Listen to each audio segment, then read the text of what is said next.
Buenas tardes, mi nombre es Mariel Martín, soy la directora médica del Sanatorio Británico. Hoy vamos a hablar de neurocirugía en paciente despierto. Para hablar de este tema nos van a acompañar un equipo de profesionales destacados del Sanatorio Británico. Ellos son el doctor Osvaldo Caffarati, neurocirujano, jefe del servicio de neurocirugía del Sanatorio Británico. El doctor Emilio Degano, neurocirujano, recibido en la Universidad Nacional de Rosario con título especialista desde el año 2011, que realizó un observership en San Luis, Estados Unidos, para la práctica de neurocirugía en pacientes despiertos. El doctor Luis Casilari, médico anestesiólogo, y el doctor Fernando Lorefice, neurólogo especialista en enfermedades neuromusculares y neurofisiología. Doctor Emilio Degano, ¿nos podría contar un poco de qué hablamos cuando decimos neurocirugía en paciente despierto? Bueno, la gran importancia de la cirugía en paciente despierto es que uno puede monitorear al paciente en tiempo real. Históricamente, cuando uno hace una resección de una lesión de cerebro o lo que sea, en pacientes con anestesia general, uno tiene que hacer la cirugía correspondiente y esperar a que el paciente se despierte para realmente ver si la cirugía le genera alguna secuela. La gran ventaja es que a través del neuromonitoreo continuo y la estimulación cortical y subcortical, uno puede predecir en tiempo real si alguna maniobra puede generar alguna secuela neurológica, evitarla y bajar los riesgos quirúrgicos, digamos, ¿no?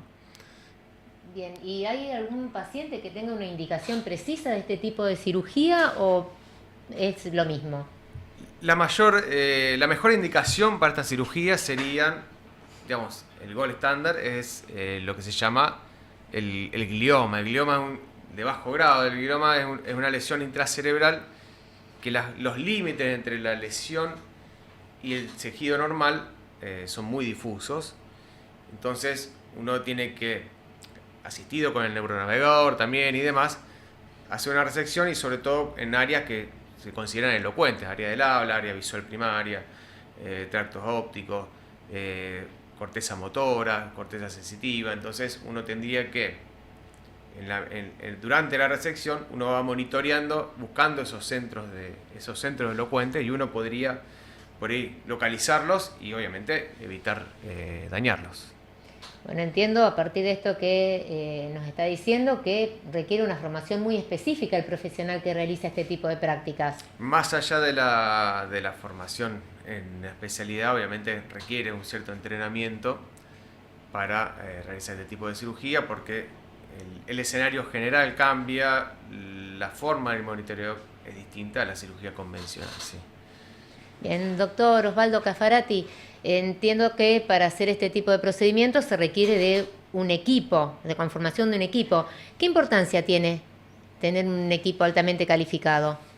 Bueno, primero lo que yo quiero decir es que este tipo de cirugía ha surgido evidentemente para disminuir la cantidad de complicaciones o de efectos colaterales que podría traer una resección de una lesión primaria cerebral, que justamente, como están indicadas porque son lesiones en un cerebro elocuente, es decir, en zonas donde están muy cercanas al habla, a la zona motora o a la zona sensitiva. Entonces la importancia del equipo justamente radica en esto, radica en el tener el neurocirujano apropiado, como acá tenemos al doctor Emilio Degano, que se ha formado en esto, y luego han hecho entrenamiento tanto al neurólogo para el monitoreo neurológico intraoperatorio, como tener una anestesia sumamente adecuada, porque los pacientes se hace la anestesia, se duerme, se lo despierta, se lo duerme, luego de la estimulación que se realiza a nivel de la corteza cerebral. Bien, ¿y cómo se le explica a un paciente que se lo va a intervenir estando despierto?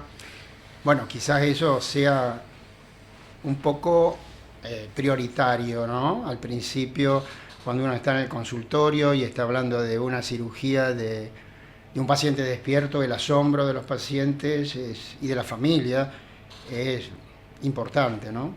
Entonces la explicación radica en decirle que es una cirugía convencional simplemente que se va a hacer en función de, justamente al tenerlo despierto, uno va a poder estimular las distintas áreas vitales del cerebro y el neurólogo que está haciendo el monitoreo va a captar esas sensaciones para evitar que los cirujanos cometan, digamos, no un error, pero sí tomar zonas en las cuales son vitales.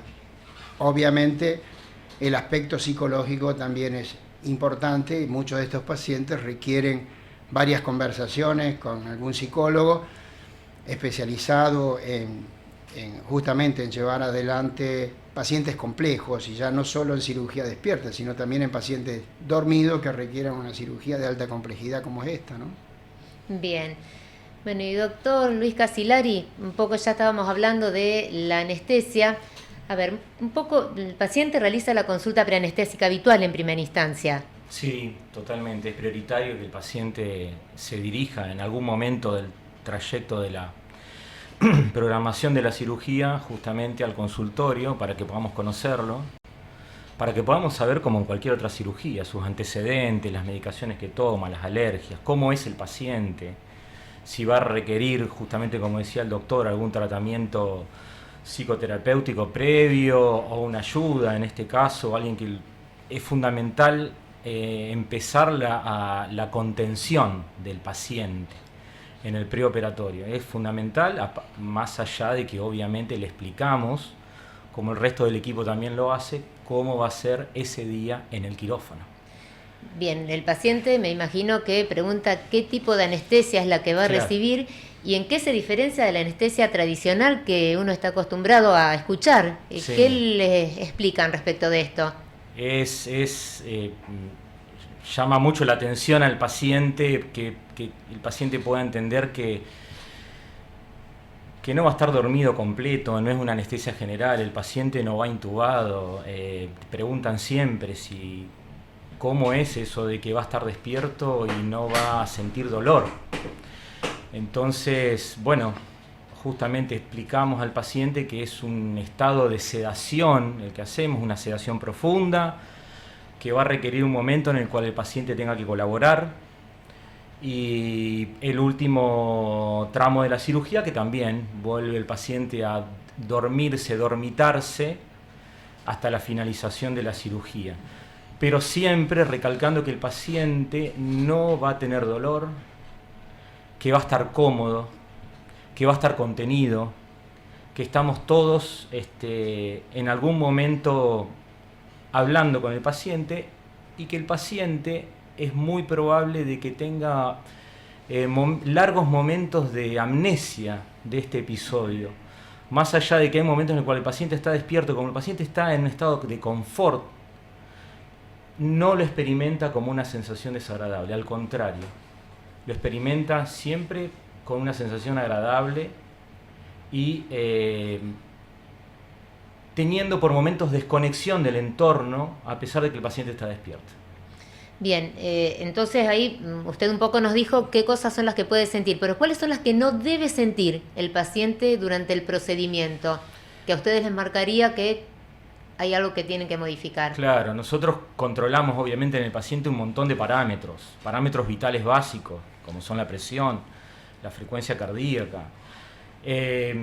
Y así también tenemos un monitoreo cerebral del paciente que hacemos, que es lo que sería una especialización de un electroencefalograma que tenemos disponible en el quirófano. Es un equipamiento que tenemos disponible en el cual podemos ver cómo es el estado de conciencia del paciente. Si el paciente se encuentra un poco ansioso, tenemos la forma y tenemos la medicación para que el paciente esté tranquilo, pero sobre todo el paciente tiene confort y no tiene dolor. Perfecto. Doctor Fernando Lodefice, usted es especialista en neurofisiología. ¿Es necesario que el paciente haga la consulta con usted previo al procedimiento? Sí, como hablaban los doctores anteriormente, es muy importante conocer al paciente previo a la llegada al quirófano.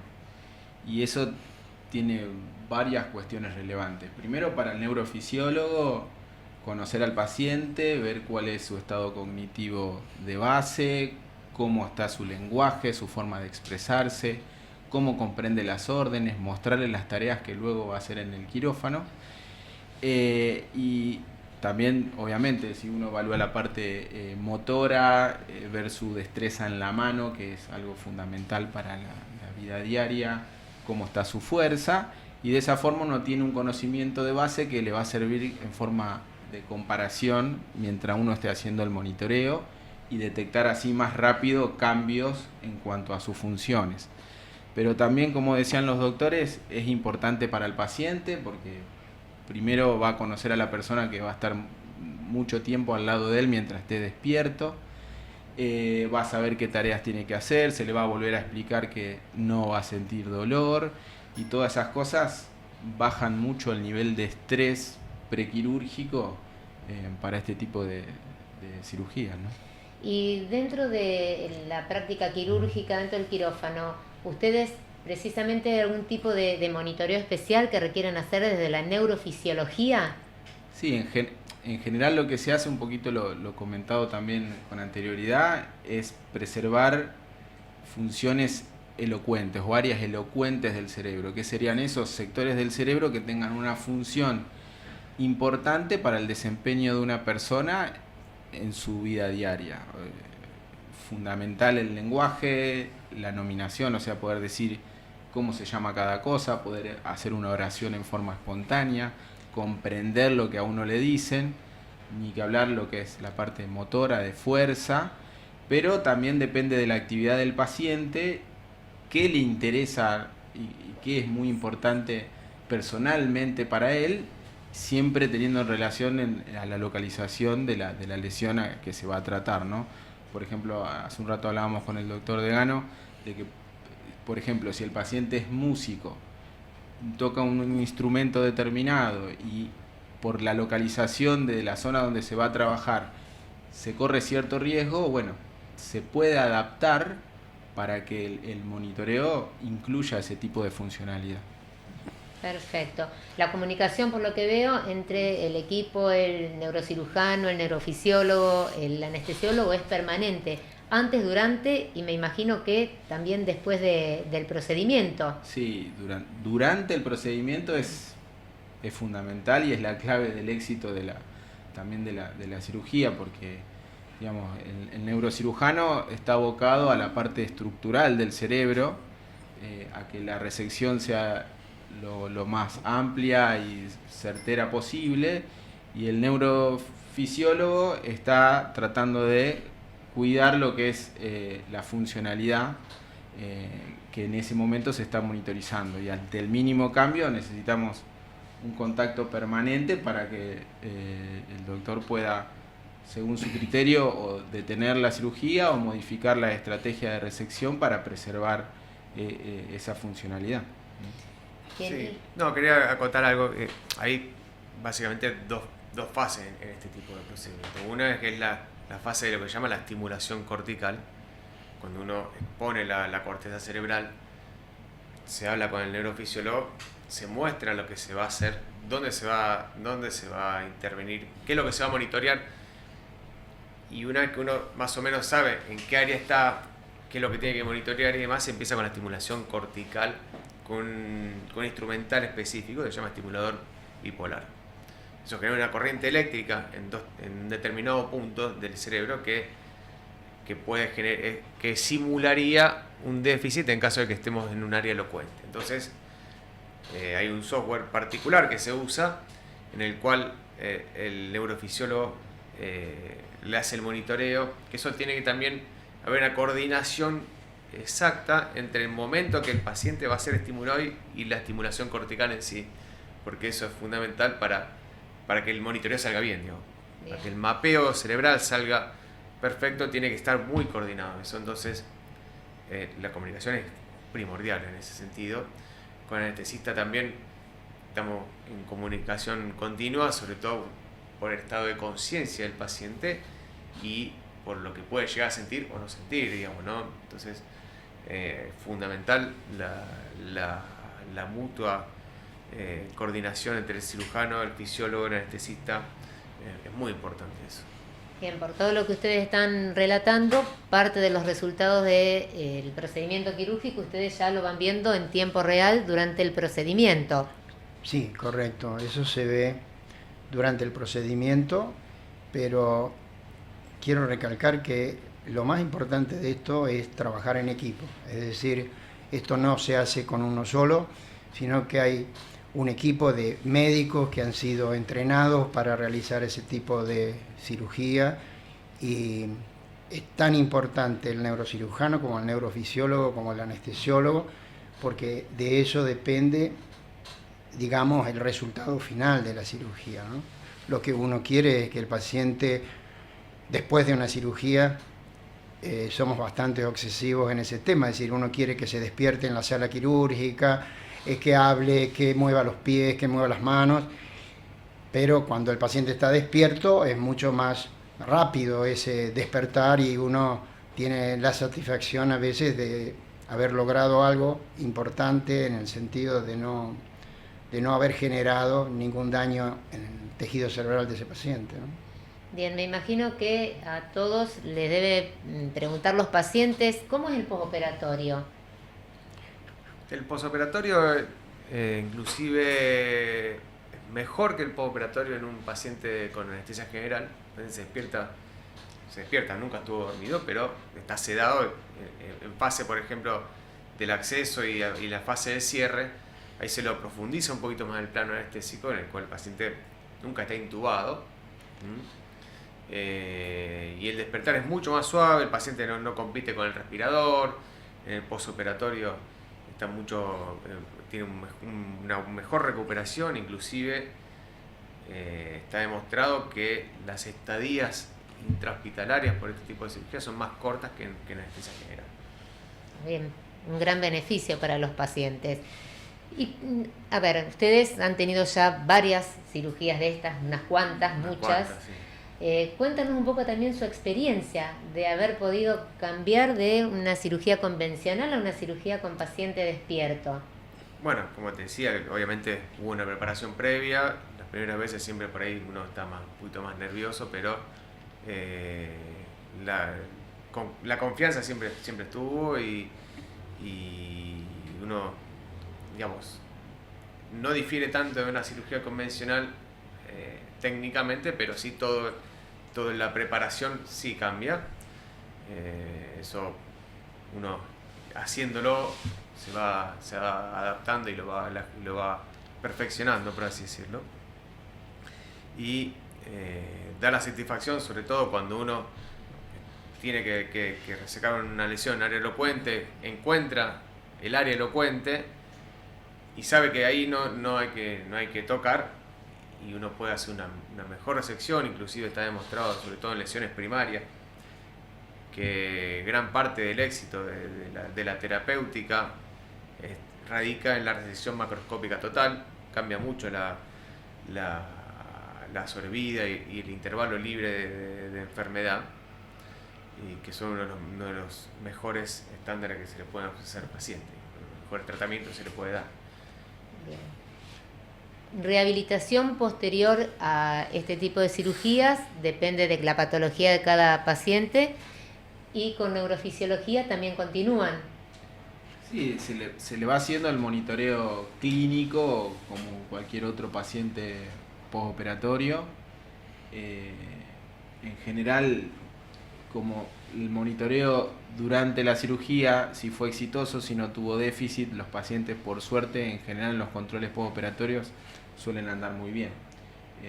En ese sentido, no cambia tanto de un control de una cirugía convencional. Bien, a modo de resumen, ¿cuáles entonces le podemos decir a quienes nos escuchan que son las patologías que se beneficiarían con este tipo de cirugía?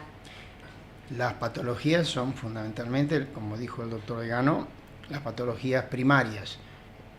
Si bien en algunos momentos secundarias, es decir, una metástasis de una lesión externa también puede incluirse en esto, fundamentalmente son las lesiones en las cuales el neurocirujano tiene que hacer una resección lo más completa posible, y si fuera posible completa. Por lo tanto, son muy beneficiosas para las patologías de mediano o de baja malignidad. Es decir, patologías primarias de grado 2, grado 3 también. Ya las otras patologías donde el grado es mayor, es más difícil obtener un resultado mucho más elocuente, ¿no? Pero se incluye. Recordemos que el cerebro está dividido en dos y entonces tenemos un hemisferio dominante y uno no dominante. Aquellas lesiones que están en el cerebro dominante son las que más requieren este tipo de cirugías, porque el déficit que podría resultar posterior va a ser muy gravitante en su vida cotidiana. Recordemos que si es una lesión izquierda, puede tener un problema de afasia, es decir, de trastornos de expresión o de comprensión, como así también una hemiplegia, una pérdida de fuerza contralateral derecha, que si el hombre es derecho o la mujer es derecha, le traería una complicación importante. Así que sí, las lesiones primarias son la principal indicación. Bien, respecto del temor que puede haber con el tema de la anestesia, usted, doctor, puede asegurarle a los pacientes que es una anestesia segura y que teniendo una charla con ustedes pueden sacarse todas las dudas. Exactamente, exactamente. Es una anestesia segura. El paciente tiene que tener la tranquilidad de que el equipo que conformamos y la institución en la que trabajamos siempre va a abogar por la seguridad del paciente, eso es fundamental. Así que es un mix entre el trabajo del equipo en general y la contención que se le hace al paciente, y que el paciente tiene que estar tranquilo de que va a estar cómodo, va a estar confortable y no va a tener dolor, y de lo que pueda llegar a recordar, lo va a recordar como una buena experiencia. Muy bien. Y doctor Lorefice, la importancia de la consulta previa con usted como neurofisiólogo para poder tener el antes y el después. Fundamental, como charlábamos recién, es fundamental para saber, digamos, con mucha precisión cuál es el estado basal del paciente y detectar un mínimo cambio ya dentro del quirófano y poder tomar la conducta necesaria y evitar una complicación posterior. Y después, como decíamos recién, sacarle los temores al paciente, que esté lo más tranquilo, que nos conozca, porque eso acerca mucho al paciente con los médicos tratantes y da tranquilidad. Muy bien, el Sanatorio Británico cuenta con un equipo de neurocirugía que puede llevar a cabo esta tarea de una manera segura, con lo cual, bueno, están a disposición para las consultas. Muchas gracias. Muchas gracias a vos. No, muchas Gracias a gracias. ustedes. Hasta luego.